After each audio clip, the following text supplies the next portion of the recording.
Mahalalel.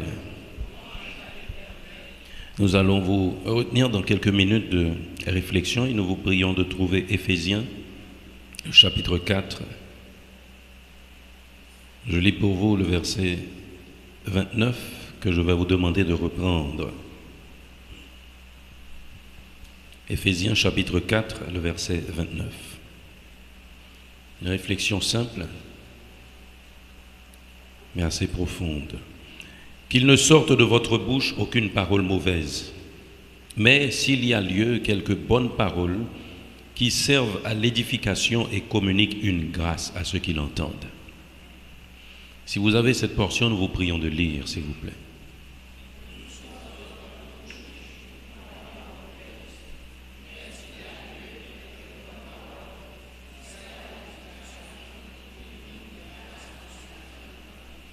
C'est comme si j'avais entendu un ronronnement et non une lecture. Nous allons reprendre cette lecture. Le soleil nous a fait grâce et est parti un petit moment pour que nous ne mourions pas de chaleur. Allons lui rendre l'appareil dans une bonne lecture. Éphésiens chapitre 4, le verset 29. Allez-y.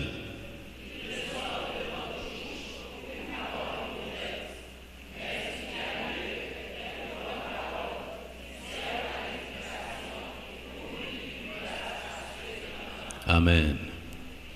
L'édification et la grâce à travers la parole. Mais bien aimé, la parole a beaucoup de force. Et ceci, même la parole de l'homme. Dans Jean 1er, nous lisons, au commencement était la parole, et la parole était avec Dieu, et la parole était Dieu. Et plus bas, nous allons lire, toutes choses ont été faites par elle, et rien de ce qui a été fait n'a été fait sans elle. Cela veut dire que nous comprenons que Dieu a procédé à la création par la parole. Nous comprenons bien que la parole a beaucoup de force. Si dans la Genèse c'était la parole de Dieu, nous pouvons aujourd'hui parler de la force de la parole de l'homme et de ses effets. Vous savez, des écrits non encore lus peuvent s'effacer et être oubliés, mais une parole qui est relâchée ne pourra jamais rentrer. Dès que quelqu'un a eu le temps d'entendre, cette parole fait son chemin et a toujours des effets. La parole est issue de la pensée et c'est la raison pour laquelle François de La Rochefoucauld a dit clairement que celui qui parle est celui qui pense à haute voix. Et de la pensée, il a dit que c'est une parole intérieure et cachée. Voilà que Éphésiens nous dit au chapitre 4, le verset 29, « qu'il ne sorte de votre bouche aucune parole mauvaise, mais s'il y a lieu, quelques bonnes paroles qui servent à l'édification et communiquent une grâce à ceux qui l'entendent. » Nous comprenons que la parole peut être bonne, la parole peut être mauvaise. Et on reconnaîtra une mauvaise parole par les effets néfastes qu'elle produit. Et on reconnaîtra une mauvaise parole aussi par les effets positifs qu'elle produit. Alors, la parole nous dit quelques bonnes paroles qui servent à quoi? À l'édification et communiquent une grâce à ceux qui l'entendent. L'édification vue comme la construction spirituelle même de l'homme. Nous sommes appelés à rechercher la sanctification, sans laquelle nul ne verra le Seigneur. Mais cette sanctification peut aussi s'obtenir par la parole. non seulement dans la lecture de la parole de Dieu, mais aussi quand nous parlons avec grâce, quand nous prononçons de bonnes paroles, nous édifions les autres par nos paroles. Et c'est ce que la Bible nous demande. Mais une mauvaise parole a des effets négatifs. Dans Proverbes, le chapitre 16, nous lisons quelques paroles, si vous pouvez trouver avec moi. Proverbes chapitre 16, à partir du verset 23 jusqu'au verset 28. Je lis. Celui qui est sage de cœur manifeste la sagesse par sa bouche, et l'accroissement de son savoir paraît sur ses lèvres. Les paroles agréables sont un rayon de miel, douce pour l'âme et salutaire pour le corps. Telle voix paraît juste à l'homme, mais son issue, c'est la voie de la mort. Celui qui travaille, travaille pour lui, car sa bouche l'y excite. L'homme pervers prépare le malheur, et il y a sur ses lèvres comme un feu dévorant, un feu ardent. L'homme pervers excite les querelles, et le rapporteur divise les amis. Ce sont des paroles très fortes, écrites par celui qui est encore reconnu comme sage depuis son temps jusqu'à aujourd'hui, Salomon. Et il a précisé, le rapporteur divise les amis. Dans le verset 23, nous lisons la manifestation de la sagesse par la bouche. Celui qui est sage de cœur manifeste la sagesse par sa bouche. Par sa bouche, ce n'est pas en mangeant, mais c'est en parlant qu'il manifeste sa sagesse. À partir de ses paroles, on peut connaître la profondeur de ses pensées. Et c'est par la parole que sa sagesse se manifeste. La parole a aussi un effet qui adoucit l'âme. Et la parole agréable, les paroles agréables sont un rayon de miel douce pour l'âme et salutaire pour le corps. Mais bien aimés, dans un monde aussi troublé, nous avons besoin de bonnes paroles pour adoucir notre âme. Nous avons besoin de ces paroles de douceur qui puissent toucher notre âme, mes bien-aimés. Mais si on s'amuse à avoir des querelles, à prononcer des paroles mauvaises qui ont des effets néfastes sur l'âme, on ne va pas grandir. Ça a aussi l'effet sur le corps, non seulement douce pour l'âme, mais salutaire pour le corps. Parce que quand on écoute de bonnes paroles, des paroles qui nous construisent non seulement socialement, intellectuellement, mais aussi spirituellement, ça a un effet aussi sur notre corps. Parce que nos mauvaises attitudes nous font tomber dans des pièges fort souvent, mais si nous écoutons de bonnes paroles, cela nous est salutaire. Et c'est la raison pour laquelle quand on parle de conseil, un bon conseil est appelé un conseil salutaire. Un conseil qui conduit à la réussite. Un conseil qui nous évite l'échec. Cependant, s'agissant de paroles mauvaises, la parole nous dit « L'homme pervers prépare le malheur, et il y a sur ses lèvres comme un feu ardent. » Il s'agit là encore de la parole, comparée à un feu ardent. Et le feu n'a nul autre rôle que de brûler. Le feu n'a nul autre rôle que de rendre mal à l'aise. Par les paroles, mes bien-aimés, nous pouvons causer beaucoup de dégâts. Par nos paroles, nous pouvons semer la division, mes bien-aimés. Le verset 28 de Proverbe 16 me dit « L'homme pervers excite des querelles. » Et le rapporteur, il fait quoi? Il divise les amis. Le rapporteur divise les amis. Des fois, il nous faut manifester, mes bien-aimés, une force de caractère qui porteront les autres peut-être à s'éloigner de nous. Mais nous serons en paix dans notre âme. Moi, je le dis fort souvent. Il est de ces choses que je n'ai pas besoin de connaître comme information. Si cela ne me concerne pas directement, ne venez pas m'en parler. Allez parler directement à la personne concernée. Quand vous venez me dire quelque chose concernant quelqu'un que je saluais tous les dimanches matins ou quelques jours de la semaine, quand je vais rencontrer cette personne, je vais regarder cette personne différemment. À cause de votre parole. Est-ce que je mens, mes bien-aimés? Il est de ces gens avec lesquels vous changez d'attitude et ces personnes ne sont même pas au courant de la raison. Parce qu'une tierce personne vous a rapporté quelque chose. Je peux prêcher. Une tierce personne vient vous raconter quelque chose par motif d'intérêt, vous ne savez pas pourquoi, peut-être pour se couvrir, parce que la personne se trouvait dans la même situation que l'autre et prend les devants pour venir vous en parler et vous classez une autre personne sur parole de notre pécheur. Vous changez d'attitude.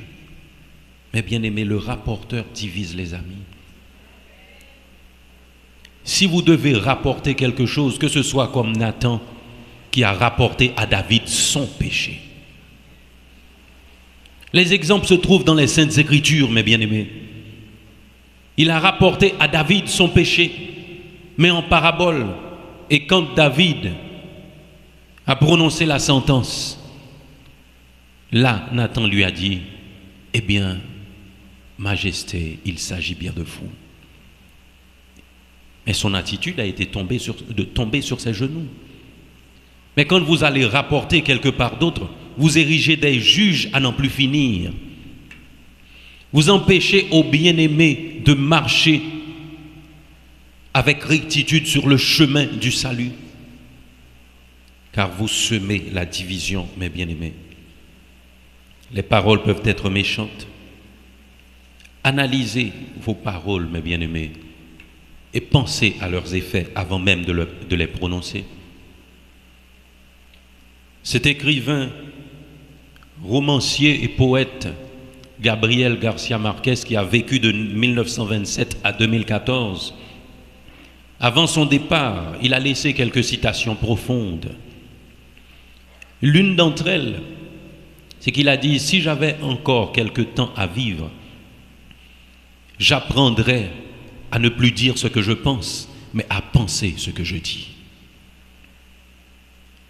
Cela nous conduit à comprendre, mes bien-aimés, que nous ne pouvons pas toujours exprimer nos pensées sans réfléchir. Ce n'est pas de l'hypocrisie, mais il nous faut juger des effets de nos paroles, mes bien-aimés.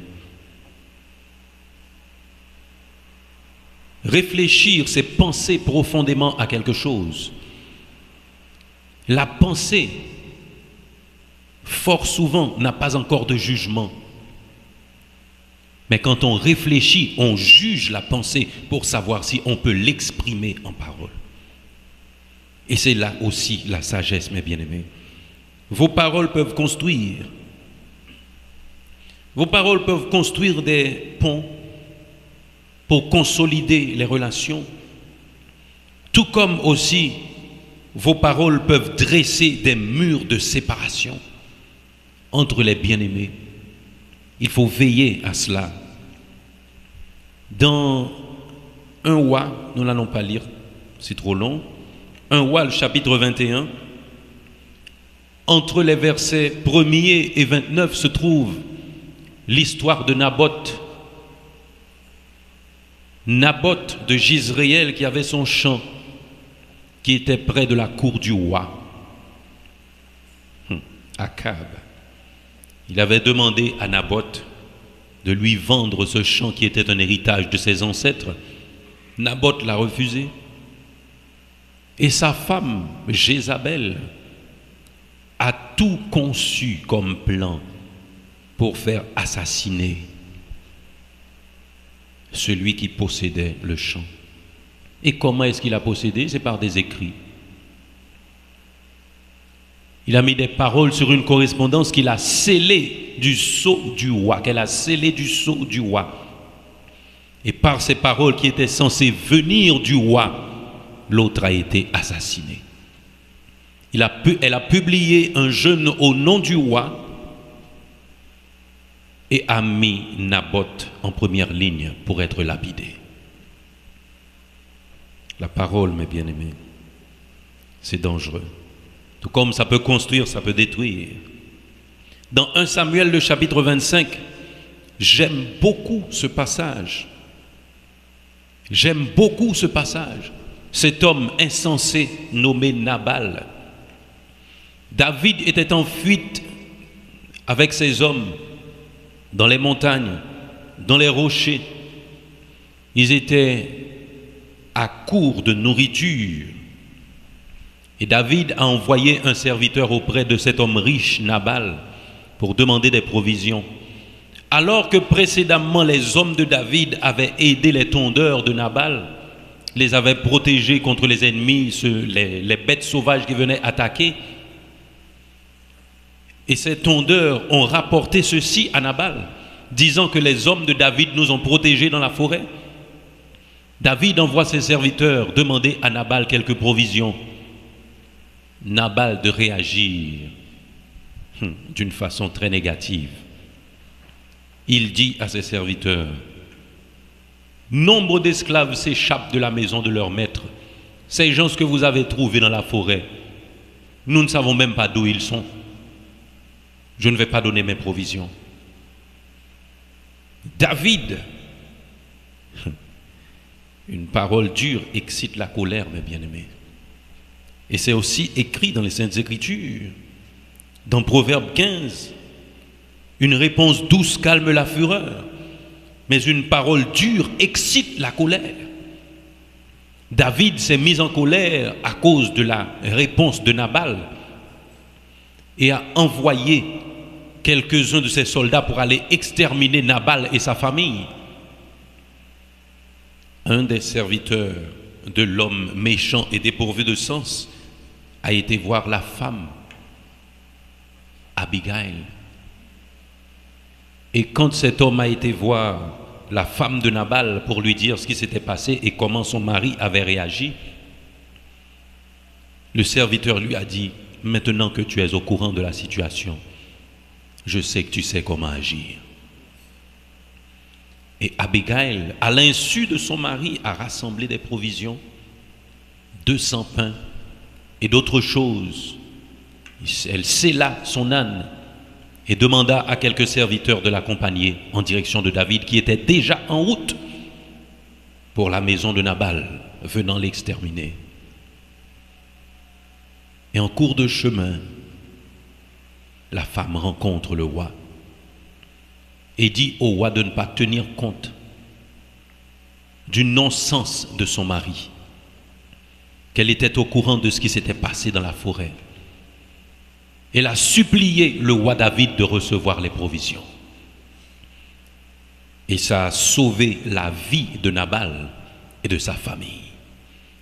Une parole douce calme la fureur, mais une réponse dure excite la colère. Vos paroles, mes bien-aimés, ont des effets. Dans vos rapports les uns avec les autres, avant même de prononcer une parole, il vous faut réfléchir. Souvent, je rencontre des gens qui me disent que je ne suis pas spontané. Je réagis trop lentement à certaines choses. Mais j'ai appris avec le temps à comprendre cette sagesse, mes bien-aimés. Le fait de réfléchir avant de parler. Parce que chaque mot qui sort de notre bouche a un effet. Et il est toujours avantageux de gérer l'effet de ces paroles. Mes bien-aimés, nous vous invitons ce matin à améliorer vos rapports les uns avec les autres. Parce que vos paroles ont de l'effet. Vos paroles peuvent construire tout comme vos paroles peuvent détruire toute une communauté, toute une société. Combien parmi nous ont vu des familles se détruire par les paroles? Le rapporteur divise les amis. Les tierces personnes qui s'infiltrent dans les affaires des autres pour raconter quoi que ce soit, vrai ou faux, nous n'avons pas besoin de savoir. Cependant, ce sont vos paroles qui ont détruit tellement de choses. Cela ne veut pas dire que vous ne pouvez pas intervenir dans quelque situation que ce soit, mais que vos paroles soient la colle pour renouer ce qui était cassé et non pour attiser la haine et la division. Nul ne vous empêche de parler, mais qu'il ne sorte de votre bouche aucune mauvaise parole, mais s'il y a lieu, quelques bonnes paroles qui servent à l'édification et communiquent une grâce à ceux qui l'entendent. Gérez vos paroles, mes bien-aimés. Que Dieu vous bénisse.